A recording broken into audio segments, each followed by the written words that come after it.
Assalamualaikum warahmatullahi wabarakatuh. Kembali lagi di channel Marsha Subiakto. Pada kesempatan kali ini kita akan kembali membahas informasi menarik. Kali ini kembali terkait dengan P3K ya, atau pegawai pemerintah dengan perjanjian kerja. Jadi hari ini kembali ada informasi atau berita menarik berkaitan dengan P3K ini ya. Jadi beritanya datang dari Provinsi Kalimantan Utara. Jadi Gubernur Provinsi Kalimantan Utara menyampaikan agar P3K itu tidak hanya jadi pengganti baju honorer gitu ya. Artinya para P3K harusnya itu bisa lebih mengembangkan diri, bisa lebih memberikan pelayanan yang terbaik kepada masyarakat, dan hal-hal ini semoga bisa terlaksana dengan adanya lokakarya yang dilakukan oleh pemerintah Provinsi Kalimantan Utara. Dengan adanya lokakarya ini, harapannya para honorer atau tenaga non ASN yang nantinya akan diangkat menjadi P3K bisa lebih baik gitu ya.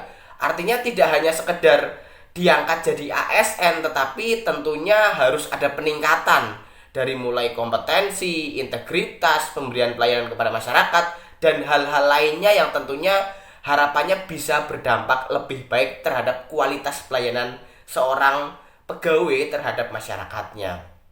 Dan hal ini disampaikan oleh Gubernur Kalimantan Utara. Dan untuk lebih jelasnya terkait dengan hal ini, kali ini kita akan coba lihat beritanya ya. Langsung saja, bagi yang penasaran, simak terus.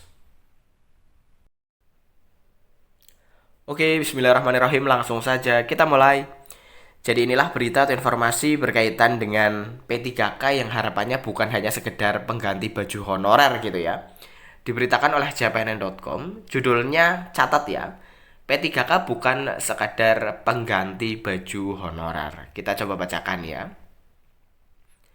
Gubernur Kalimantan Utara Zainal Arifin Paliwang mendorong penguatan manajemen pegawai pemerintah dengan perjanjian kerja guna memberi pelayanan yang lebih baik kepada masyarakat.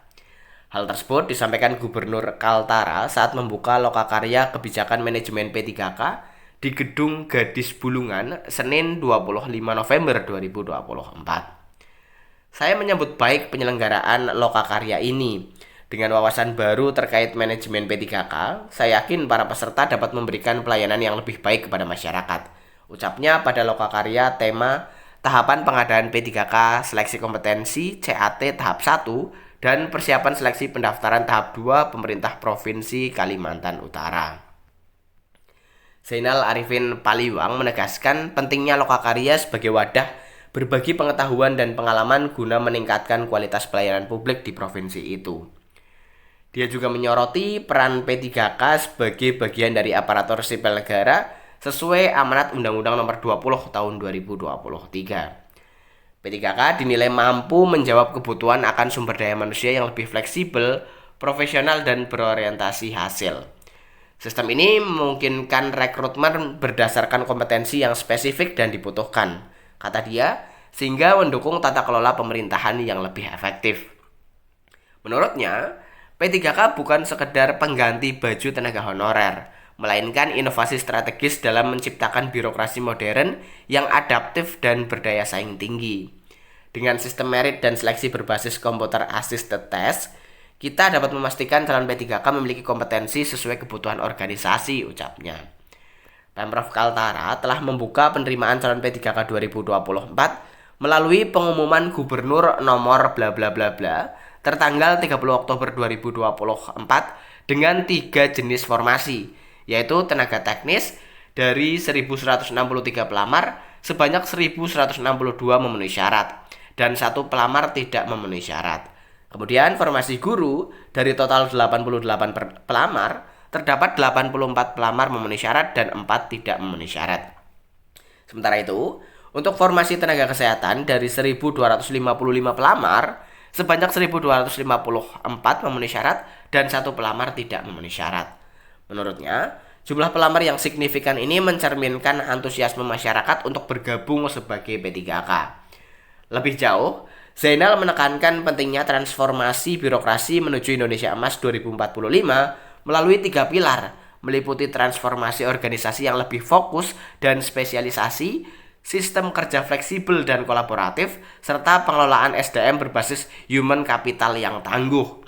P3K adalah peluang untuk menyelaraskan sektor publik dan swasta, menciptakan pertukaran pengetahuan dan mendorong percepatan pembangunan, ujarnya. Gubernur juga mengajak seluruh pihak untuk berkomitmen mewujudkan ASN yang profesional, berintegritas dan mampu memberikan pelayanan terbaik. Kehadiran P3K diharapkan menjadi angin segar bagi percepatan pembangunan dan pelayanan publik di Kaltara, kata Zainal Arifin Paliwang. Ya, jadi itulah ya berita atau informasi berkaitan dengan sambutan gitu ya, arahan dari Gubernur Kalimantan Utara pada saat lokakarya bagi honorer atau tenaga non ASN yang akan mengikuti seleksi P3K, bahwa P3K bukan sekedar pengganti baju honorer gitu ya. Artinya ya tidak hanya dari honorer diangkat jadi ASN P3K, tetapi tentunya hal-hal lain yang positif harusnya lebih ditingkatkan gitu ya. Dari mulai profesionalisme, integritas, pelayanan kepada masyarakat. Hal-hal tersebut harapannya bisa meningkat seiring diangkatnya seorang tenaga honorer atau tenaga non ASN menjadi ASN P3K. Jadi mungkin itu ya informasi yang bisa disampaikan pada kesempatan kali ini. Jika ada tanggapan atau pertanyaan berkaitan dengan hal ini, teman-teman bisa tinggalkan di kolom komentar.